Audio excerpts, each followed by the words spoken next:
The pandemic resurges. A nightmare unfinished. The wail of ambulance sirens pierces the night, mingling with the patter of rain on the deserted streets of Shenzhen, Wuhan, and Beijing. A new wave of COVID-19 is sweeping through China, faster, deadlier, and more devastating than the authorities are willing to admit. Hospitals are overwhelmed, beds are scarce, and antiviral drugs have vanished from shelves. According to the Chinese Center for Disease Control and Prevention (CDC), the positivity rate at outpatient clinics has skyrocketed from 7% to 16.2% in just 5 weeks from late March to early June 2025. Yet the true numbers may be far grimmer. American virologist Darlin Xiao calls it a grave cover-up, pointing to the lack of transparency in official data on infections and deaths.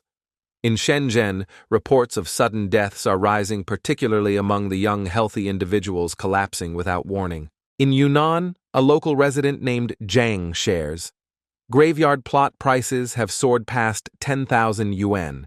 They call it the flu, then a virus. But we know the truth: the pandemic is ravaging us, and the government doesn't want panic. New symptoms, abdominal pain, nausea, and persistent fatigue fuel fears that this isn't just COVID-19, but possibly a more dangerous variant. Crematoriums run nonstop, and information is stifled by censorship. A wave of fear spreads not just of the virus, but of a system incapable of protecting its people." Devastating floods, nature's wrath or human error. Alongside the pandemic, nature seems to be punishing China. On June 28, 2025, in Yunzhuang County, Taishan Township, a sudden flood engulfed the region, submerging everything in its path.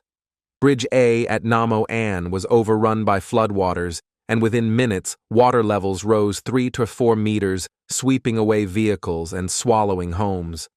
Drone footage from locals reveals Dungang County transformed into a vast ocean. My house is on a high floor, but below the street I walked every day is gone, a resident shares in despair. Thousands scramble to evacuate, but roads are clogged for kilometers with cries of "evacuate, evacuate," echoing in the chaos. Alarmingly, this flood isn't solely due to heavy rain. Locals accuse authorities of releasing water from upstream dams without warning, causing rivers like Pingyong and Dulyu in Dungang to surge unexpectedly. A resident live streaming from upstream pleads, "We've lost power, communication, and supplies. Please help us." The floods have not only destroyed homes, but exposed the government's lack of transparency and poor management, fueling public discontent. Economic collapse from dream city to survival battlefield. Shenzhen, once the emblem of China's urban dream, has become an economic battleground. Mass layoffs in tech, logistics, and manufacturing have left thousands of young people jobless.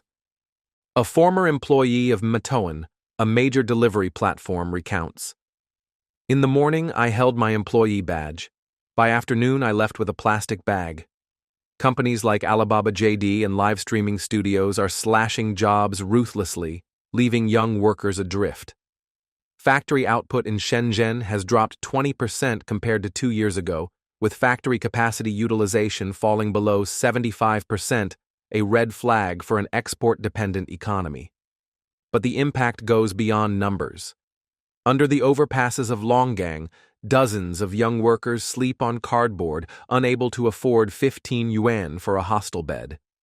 Makeshift sleeping villages sprout across the city, where people line up on sidewalks, clutching backpacks to fend off thieves. One young man shares, "I walked 10 kilometers to find an unlocked park, sleeping on a steel bench, shivering all night."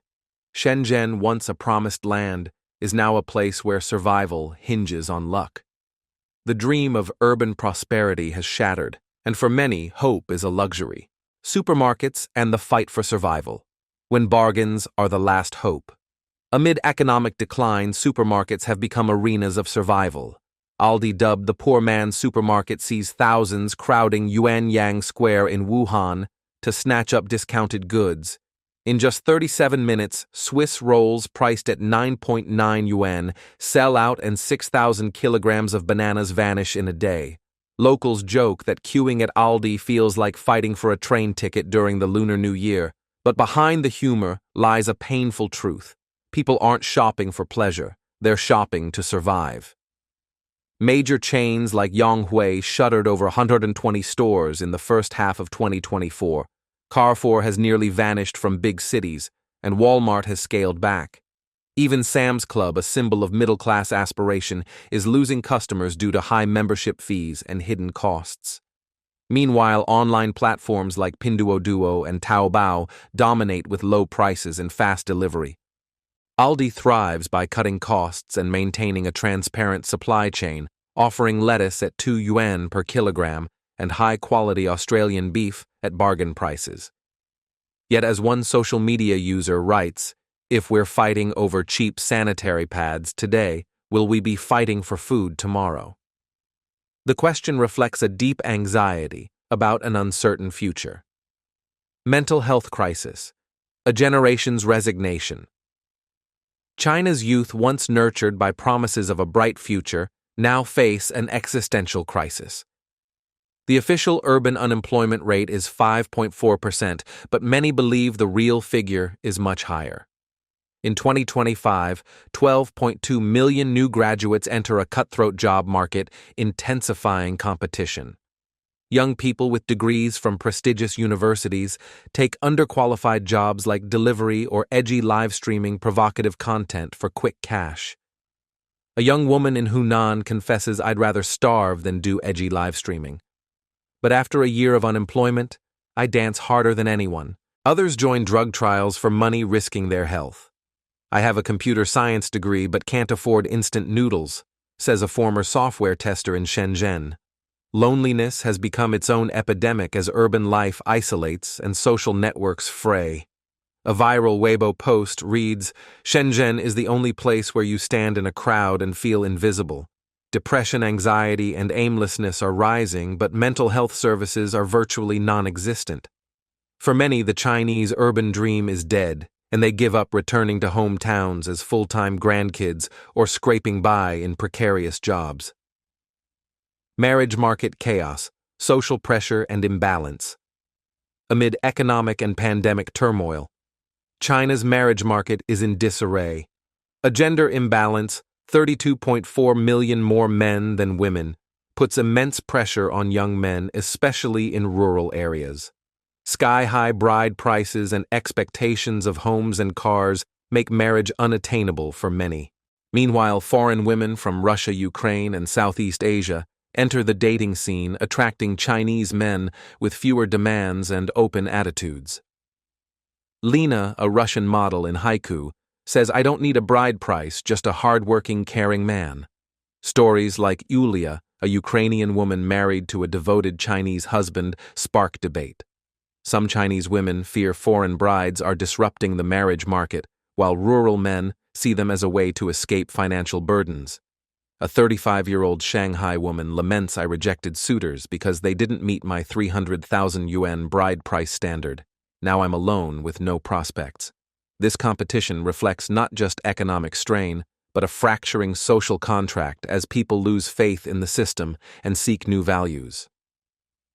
Politics and the erosion of trust. The CCP, on the brink behind the economic, natural, and social crises, lies a profound crisis of trust in the Chinese Communist Party (CCP). The government touts common prosperity and economic recovery, but the reality is stark overloaded hospitals, uncontrolled floods, and vanishing jobs.